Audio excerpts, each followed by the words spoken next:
Miss Fatima Samara. Fatima, I have not found the primary reason for selecting Nepal for the MCC grant by the United States of America. Again, I have a doubt with the United States of America, which is investing money in Nepal, apparently, for the American people, which is clearly shown on the same page. Understand that the compact upon entry into force will prevail over the domestic laws of Nepal. This is an unaccepted condition by the United States of America, thinking of prevailing other countries' law and its sovereignty. To Fatima and to the United States of America, our country is very safe as we do not have any enemies, but the situation of the United States of America is different as they have many. I remain concerned that the groups such as ISIS, Al-Qaeda and Taliban have intent to carry out large-scale attacks, the U.S. attacks in U.S. and against its citizens of any kind. As such, I wonder if those groups would ever think of coming to Nepal in order to harm American citizens working here. Unlikely, as it may be, if the situation ever became the case, then this would be the worst possible outcome from the MCC. Prime Minister Sher Bahadur Deuba will reject the entry visa for the MCC to Nepal. Good afternoon, journalists. Today I have organized this press conference as I would like to express my views on Millennium Challenge Corporation's compact deal, which has been signed by Nepal government with the Millennium Challenge Corporation. I would like to request you, all the journalists, to relay this press conference message to MCC Vice President Fatima Samar, who is coming to Nepal very soon. I have used the following documents during my research: agreement between MCC and Nepal government, all the implemented programs of 48 countries, Global Knowledge Index, prospects for American aid, and data of MCC for Nepal. I have been checking the inputs and outputs of this MCC deal to countries where the projects have been implemented and are being implemented. I found that the MCC has made a very good impact on the other 48 countries who are part of the deal, as it attempts to reduce poverty through its innovative missions. After its creation by the US Congress in January 2004, the MCC has tried to deliver smart US foreign assistance by focusing on good policies to promote economic growth, reducing poverty and strengthening institutions. I would like to thank the administration of the MCC for your cooperation, which has empowered the economy of those countries you have worked with so far. The MCC is committed to delivering sustainable economic growth and poverty reduction in our country, Nepal, throughout the entire life cycle of its investment in transmission lines and road maintenance, which is welcoming step to aid cooperation with the United States of America. The MCC's evidence-based approach is rooted in the mission, and its comprehensive results framework seeks to measure, collect, and report on the outputs, outcomes, and impacts of MCC investment, which is completely on behalf of our country, Nepal.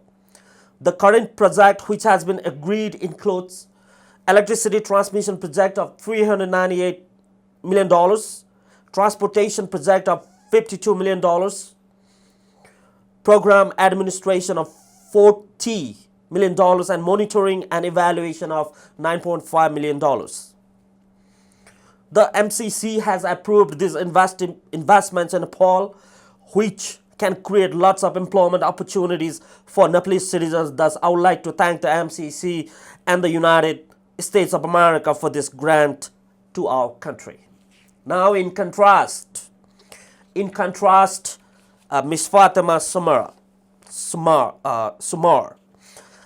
I have so many issues with this agreement and the nature of the program the MCC has for Nepal.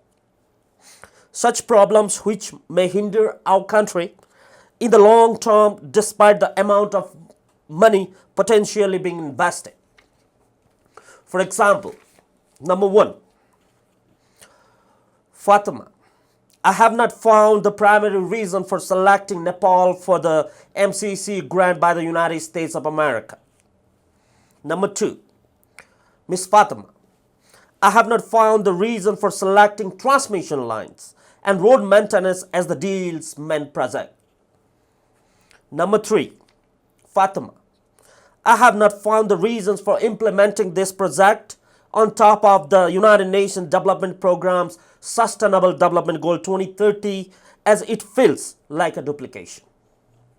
The United Nations Development Programme UNDP and Sustainable Development Goals SDGs have been adopted by all the UN member states since 2015 as a universal call to action to end poverty, protect the planet, and ensure that the people enjoy peace and prosperity by 2030. As a result, the MCC should either give money to the United Nations Development Programme UNDP, the same amount the MCC planning to invest in Nepal, or wait until the end of 2030. Number 4. Miss Fatima.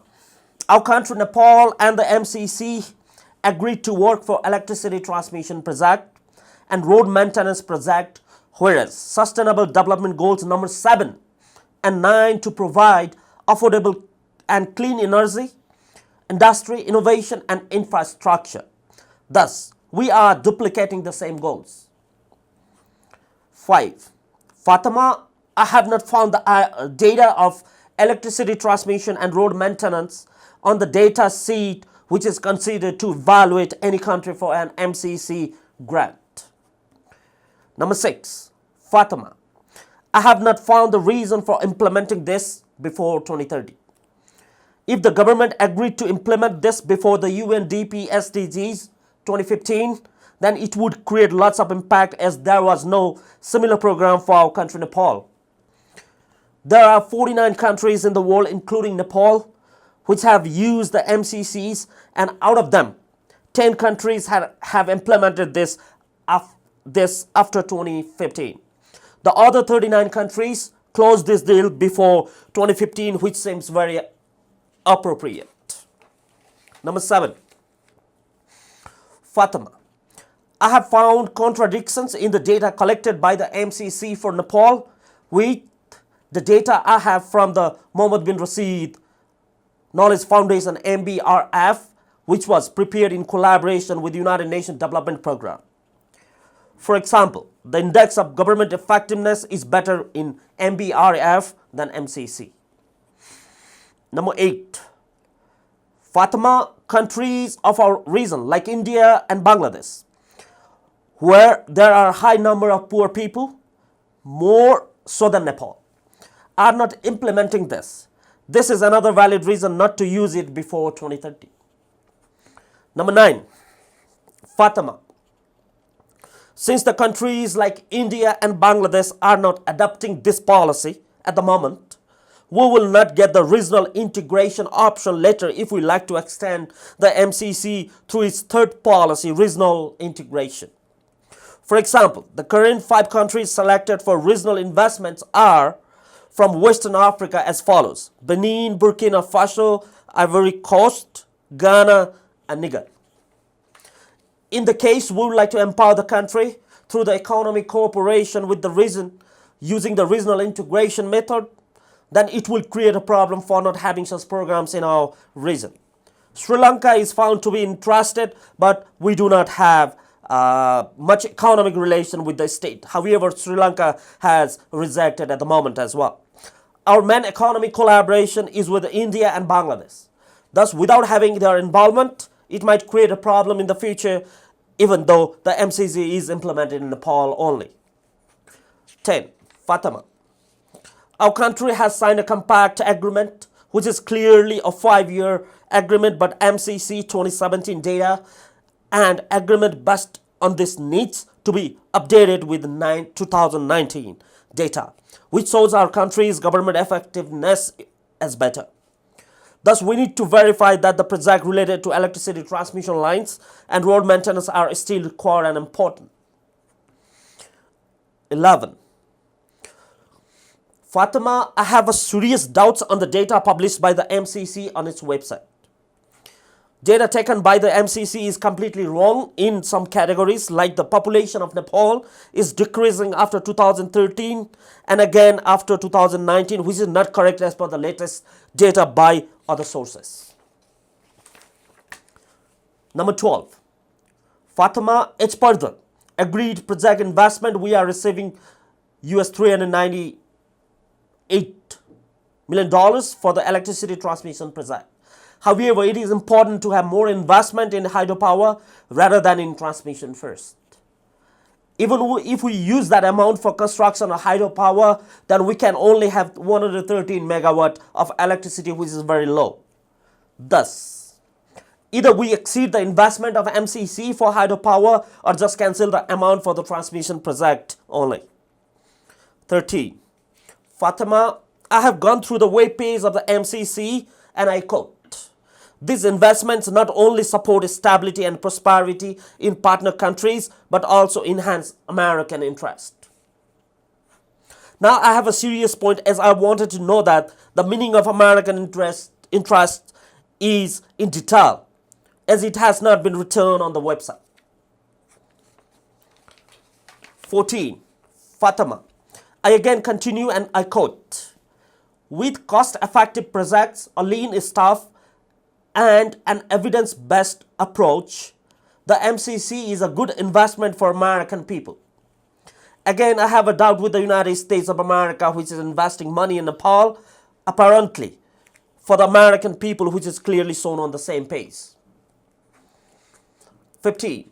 Fatima, we cannot bring American employees to Nepal and put them in danger, as they have many enemies, like the Islamic State of Iraq and Syria, ISIS, Al-Qaeda and the Taliban.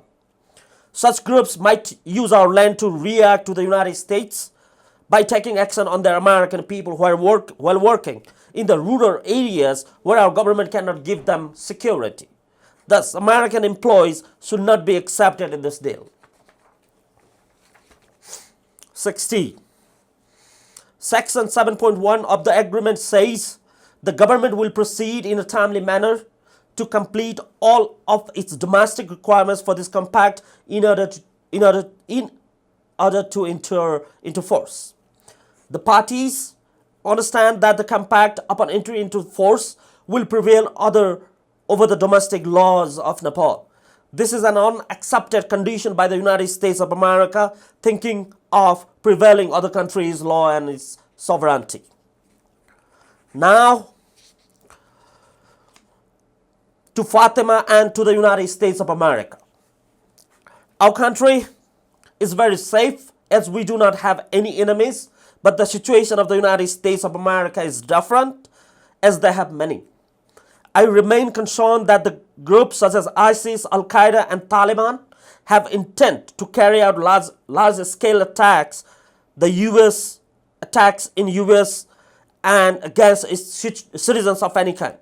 As such, I wonder if those groups would ever think of coming to Nepal in order to harm American citizens working here.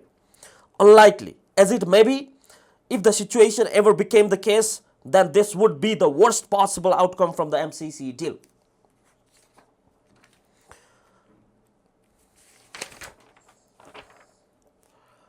Thus, I'm very much hopeful and confident that the Nepal government, which is led by Right Honorable Prime Minister Sher Bahadur Deuba, will reject the entry visa for the MCC to Nepal. Thank you, Fatima. God bless Nepal. Thank you.